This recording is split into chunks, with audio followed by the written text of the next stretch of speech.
Hi friends, তো কালকে Quest মল গেছিলাম। তো যাওয়ার সময় একটুখানি ভিডিও নিয়েছিলাম মা ফ্লাইওভার দিয়ে যাওয়ার সময়। তো তাই তোমাদেরকে কালকে শেয়ার করতে পারিনি, তাই ভিডিওটা আজকে একটু শেয়ার করলাম।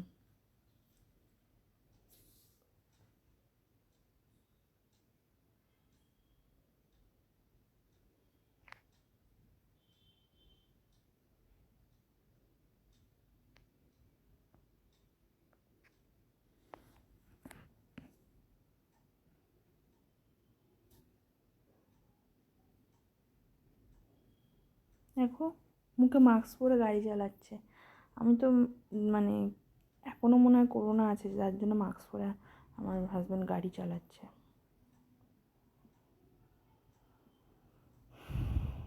এই যে আমার কোলে ছেলে বসে আছে, আর মেয়েকে নিয়ে আসিনি, মেয়েকে মায়ের কাছে রেখে এসেছিলাম।